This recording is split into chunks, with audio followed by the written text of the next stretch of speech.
Welcome to Friday Friends with Pastor Kimber. This is a great rainy day to snuggle up with a book and a blanket on the couch, so I invite you to join me in this story. It's called Bel and the Dragon. It's an apocryphal book of the Bible, so it's an extra story written about stories in the Bible, and this one has to do with Daniel. When King Astyages, I know, hard word, was laid to rest with his ancestors, Cyrus the Persian succeeded to his kingdom. Daniel was a companion of the king. It was the most honorable of all of his friends. Now the Babylonians had an idol whom they called Bel, and every day they provided for it 12 bushels of choice food, which was flour, 40 sheep, and 6 measures of wine. The king revered it and went every day to worship it, but Daniel only worshipped his God. So the king said to Daniel, "Why do you not worship Bel?" Daniel answered, "Because I do not revere idols made with hands, but only the living God, who created heaven and earth and has dominion over all living creatures." The king said to Daniel, "Do you not think that Bel is a living God? Do you not see how much he eats and drinks every day?" Daniel laughed.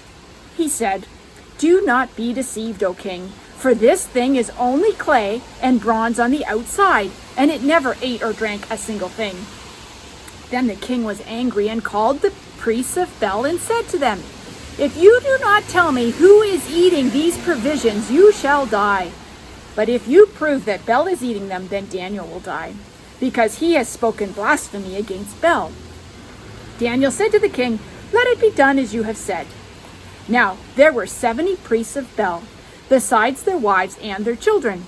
So the king went with Daniel into the temple of Bel.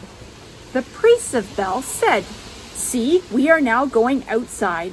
You yourself, O king, set out the food and prepare the wine, and then shut the door and seal it with your signet ring. When you return in the morning, if you do not find that Bel has eaten it all, we will die. Otherwise, Daniel will, who is telling lies about us." They were unconcerned, for beneath the table they had made a hidden entrance, through which they used to go in regularly and consume the provisions. After they had gone out, the king set out the food for Baal. Then Daniel ordered his servants to bring in ashes, and they scattered them throughout the whole temple in the presence of the king alone. Then they went out and shut the door and sealed it with the king's signet and departed. During the night, the priests came as usual with their wives and children, and they ate up everything. Early in the morning, the king rose and came, and Daniel with him. The king said, "Are the seals broken, Daniel?" Daniel said, "Nope, they are not broken." As soon as the doors were opened, the king looked at the table and shouted with a loud voice, "You are great, O Bel, and in you there is no deceit at all." But Daniel laughed and restrained the king from going in. "Look at the floor," Daniel said, "and notice those footprints. There are children's footprints, men's footprints, and women's footprints." Then the king was enraged, and he arrested the priests and their wives and their children. They showed him the secret door through which they used to enter into the temple and to eat at the table. Therefore the king put them to death and gave Bel over to Daniel, who destroyed it piece by piece. Now, in that place, there was a great dragon, which the Babylonians revered. The king said to Daniel, "You cannot deny that this is a living God, so worship the dragon." Daniel said, "I worship the Lord my God, for God is a living God. But give me permission, O king, and I will kill the dragon without sword or club." The king said, "I give you permission." Then Daniel took pitch, fat, and hair, and boiled them together and made cakes, which he fed to the dragon. The dragon ate them, and poof, burst open. The dragon was no more. Daniel said, "See what you have been worshiping?" When the Babylonians heard about it, they were very indignant and conspired against the king, saying, "The king has become a Jew. He has destroyed Bel and killed the dragon and slaughtered the priests." Going to the king, they said, "Hand Daniel over to us, or we will kill you and your household." The king saw that they were pressing him hard, and under compulsion, he handed Daniel over to them. They threw Daniel into the lion's den, and he was there for 6 days. There were 7 lions in the den, and every day they had been given 2 human bodies and 2 sheep to eat.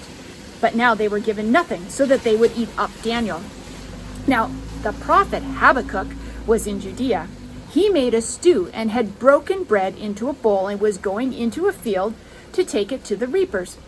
But the angel of the Lord said to Habakkuk, "Take the food that you have to Babylon, to Daniel, who's in the lion's den." Habakkuk said, "Sir, I have never seen Babylon, and I know nothing about a lion's den." Then the angel of the Lord took him by the crown of his head and carried him by his hair with the speed of the wind and set him down in Babylon right at the lion's den. Then Habakkuk shouted, "Daniel, Daniel, take the food that God has sent for you." Daniel said, "You have remembered me, O God, and have not forsaken those who love you." So Daniel got up and ate, and the angel of God immediately returned Habakkuk to his place. On the 7th day, the king came to mourn Daniel. When the king came to the den, he looked in, and there he saw Daniel. The king shouted with a loud voice, "You are great, O Lord, the God of Daniel, and there is no other besides you." Then he pulled Daniel out and threw into the den those who had attempted to destroy Daniel, and they were instantly eaten up before their eyes.